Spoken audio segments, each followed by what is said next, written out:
दोस्तों, संविधान एक लंबी लेकिन बेहद जरूरी यात्रा है।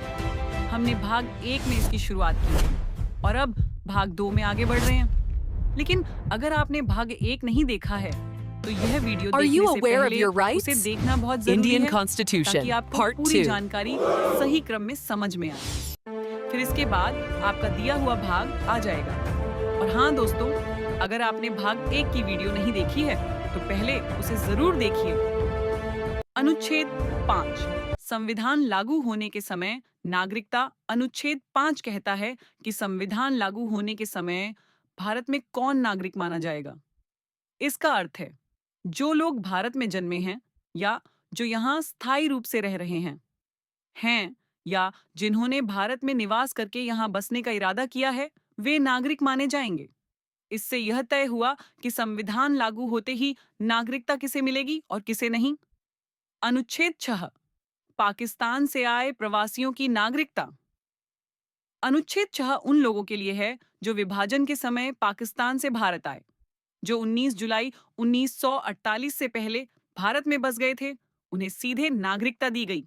जो बाद में आए, उन्हें पंजीकरण कर नागरिकता प्राप्त करनी होगी। इस तरह लाखों शरणार्थियों को संविधान ने पहचान और अधिकार दिए।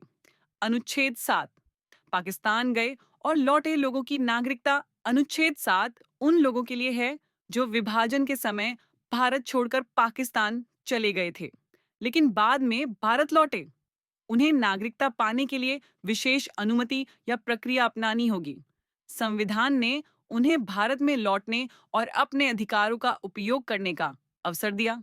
अनुच्छेद 8 विदेश में रहने वाले भारतीयों की नागरिकता। अनुच्छेद 8 कहता है कि जो भारतीय मूल के लोग विदेशों में रह रहे हैं, वे भारतीय दूतावास में पंजीकरण कर नागरिकता प्राप्त कर सकते हैं। इसका उद्देश्य दुनिया भर में फैले भारतीयों को भारत से जोड़ना है। अनुच्छेद 9 विदेशी नागरिकता स्वीकार करने पर नागरिकता का अंत। अनुच्छेद 9 यह स्पष्ट करता है कि यदि कोई भारतीय नागरिक दूसरी देश की नागरिकता स्वीकार कर लेता है, तो वह भारत की नागरिकता खो देगा। इसका उद्देश्य दोहरी नागरिकता से जुड़े विवादों को रोकना है। अनुच्छेद 10 नागरिकता की निरंतरता। अनुच्छेद 10 बताता है कि संविधान लागू होने के बाद भी नागरिकता बनी रहेगी, जब तक संसद कोई कानून बनाकर नागरिकता में बदलाव न करे। नागरिक अपने अधिकारों का उपयोग कर सकते हैं। अनुच्छेद 11 संसद की विधायी शक्ति। अनुच्छेद 11 संसद को यह अधिकार देता है कि वह नागरिकता से जुड़े सभी मामलों पर कानून बना सकती है। नागरिकता प्राप्त करने, समाप्त करने या नियम तय करने की पूरी जिम्मेदारी संसद के पास है। भाग 3 मूल अधिकार। अनुच्छेद 12 से 35 यह भाग नागरिकों को अधिकार देता है और संविधान की आत्मा है। अनुच्छेद 12 राज्य की परिभाषा। अनुच्छेद 12 बताता है कि राज्य में कौन कौन आते हैं। इसमें केंद्र सरकार, राज्य सरकारें, स्थानीय निकाय, सार्वजनिक संस्थाएं आदि शामिल हैं। यानी ये सभी संस्थाएं नागरिकों के अधिकारों का पालन करेंगी। अनुच्छेद 13 संविधान के खिलाफ कानून अमान्य। अनुच्छेद 13 कहता है कि अगर कोई कानून मूल अधिकारों के खिलाफ होगा, तो वह अमान्य हो जाएगा। इसका अर्थ है संविधान सर्वोपरि है, कोई भी कानून नागरिकों के अधिकार छीन नहीं सकता। अनुच्छेद 14 कानून के सामने समानता। अनुच्छेद 14 सभी नागरिकों को कानून के सामने समानता देता है। कोई भी व्यक्ति जाति, धर्म, भाषा, लिंग आदि के आधार पर भेदभाव का शिकार नहीं होगा। अनुच्छेद 15 भेदभाव का निषेध।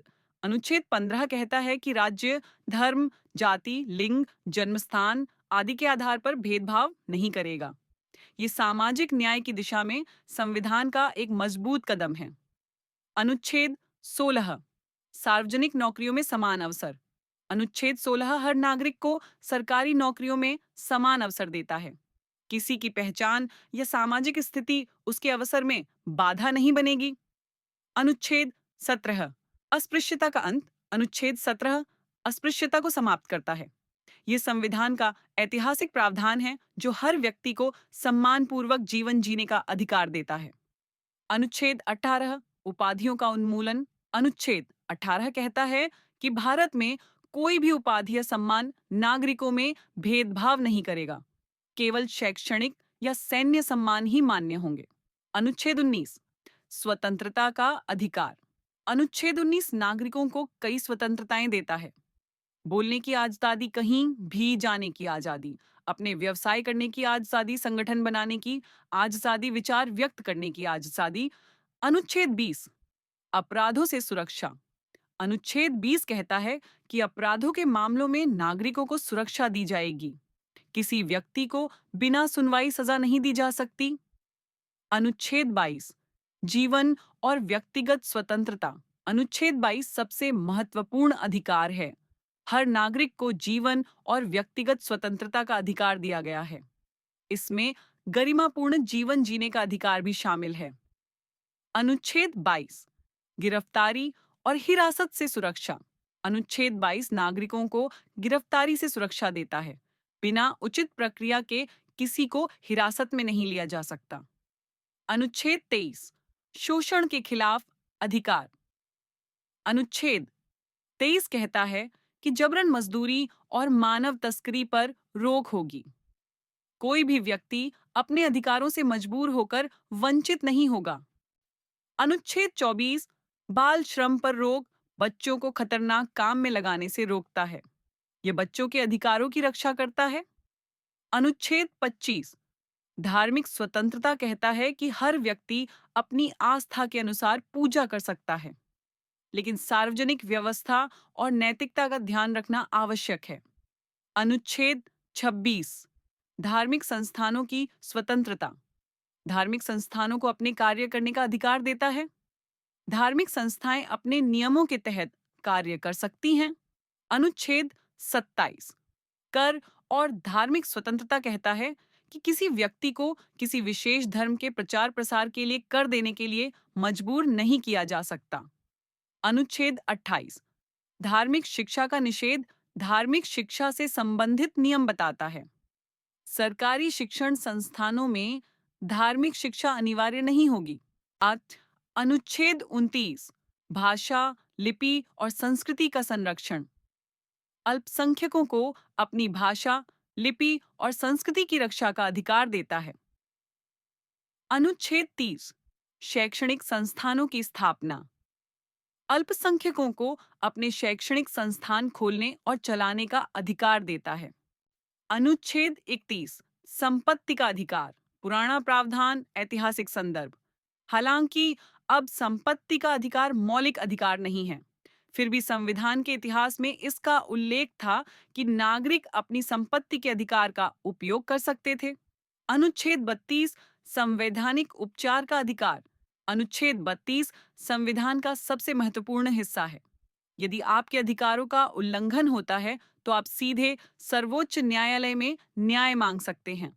इसे संविधान की आत्मा कहा गया है। अनुच्छेद 33 अधिकारों में सीमाएं। अनुच्छेद 33 कहता है कि संसद आवश्यक होने पर कुछ अधिकारों में सीमाएं तय कर सकती है ताकि सुरक्षा और व्यवस्था बनी रहे। अनुच्छेद 34 विशेष परिस्थितियों में अधिकारों पर नियंत्रण। अनुच्छेद 34 बताता है कि युद्ध या आपातकाल जैसी परिस्थितियों में कुछ अधिकारों को सीमित किया जा सकता है, लेकिन संविधान के ढांचे के भीतर। अनुच्छेद 35 अधिकारों को लागू करने के लिए कानून। अनुच्छेद 35 संसद को अधिकार देता है कि वह कानून बनाकर मूल अधिकारों को लागू करे और नागरिकों की रक्षा करे।